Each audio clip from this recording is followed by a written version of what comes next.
नमस्कार, मैं हूं यमल व्यास।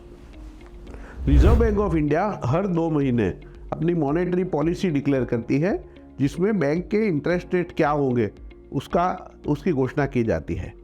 आज रिजर्व बैंक ने जून की जो पॉलिसी डिक्लेयर की है, उसमें रेट कहीं भी चेंज नहीं किए। जो रेट चल रहे हैं वही रहेंगे, और इसके कारण जो अपेक्षा थी कि रेट बढ़ाए जा सकते हैं वो नहीं हुआ है। सबके लिए ये अच्छी बात है, और इकोनॉमी में भी इससे थोड़ा एक सुकून मिलेगा।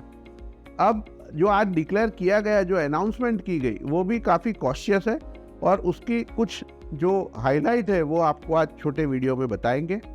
एक तो रिजर्व बैंक ऑफ इंडिया ने ये थोड़े एक कंसर्न व्यक्त किया है कि ये इन्फ्लेशन जो है वो 4% की सरकार का एक टारगेट है, उसके ऊपर चल रहा है, और इन्फ्लेशन का रेट 5.1% फिर अगले एक साल में 23-24 में होने की संभावना आरबीआई ने कही है।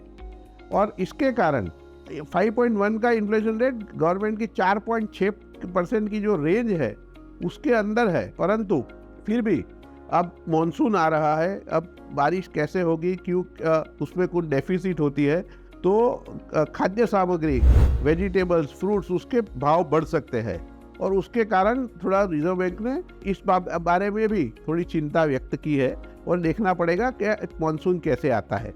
और दूसरी बात है, इंटरनेशनल मार्केट में कमोडिटीज़ के भाव, खास करके क्रूड के भाव में अभी तो स्टेबिलिटी है आज की तारीख में, और पिछले जून में जो भाव एक बैरल का $115 था, $115, वो अब कम होकर $75 हुआ है, और इसलिए ओवरऑल विश्व में थोड़ी उसके बारे में कोई चिंता कम हुई है। परंतु वो कभी भी बढ़ सकते हैं। सऊदी अरेबिया ने कहा है कि हम प्रोडक्शन कट करेंगे, अगर वो प्रोडक्शन कट करते हैं तो भाव भी बढ़ सकते हैं। इसलिए रिजर्व बैंक के लिए वो भी एक चिंता का कारण है। और जो जीडीपी ग्रोथ है वो आरबीआई ने इस वर्ष 2023-24 में 6.5% होगा, ऐसा ही धारणा है उनकी। और ये 6.5% मेरे ख्याल से विश्व में सबसे ज़्यादा रहेगा। तो हमारी इकोनॉमी अभी स्ट्रॉन्ग है।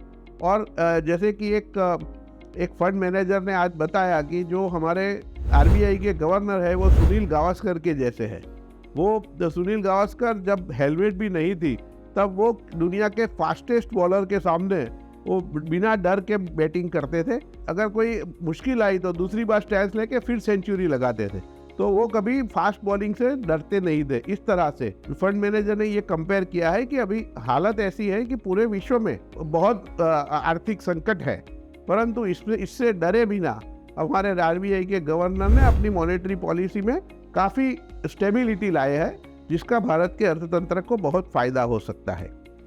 अगर आप स्टॉक मार्केट के हिसाब से देखें तो आरबीआई ने आज कहा है कि 6 जून तक, इस वर्ष में 1 अप्रैल से 6 जून के बीच फॉरेन पोर्टफोलियो इन्वेस्टमेंट, जिसे हम FII इन्वेस्टमेंट भी कहते हैं, उसको $8.6 था, और 8.6 बिलियन $, जो पिछले साल पूरे वर्ष में $5.1 बिलियन था, उससे ज़्यादा है। तो इसलिए इसकी संभावना है कि आगे जाकर के वो कम भी हो सकता है, वो बेच भी सकते हैं, पर ये नेट इन्वेस्टमेंट आज की तारीख तक इतना हुआ है, और उसके कारण हमारे शेयर बाजार में भी विदेशी इन्वेस्टर का कॉन्फिडेंस बहुत है, वो दिखता है।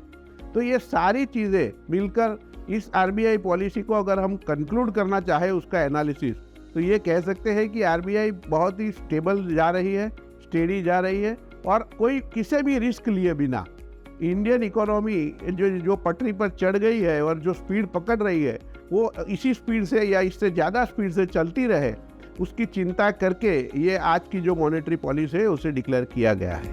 नमस्कार।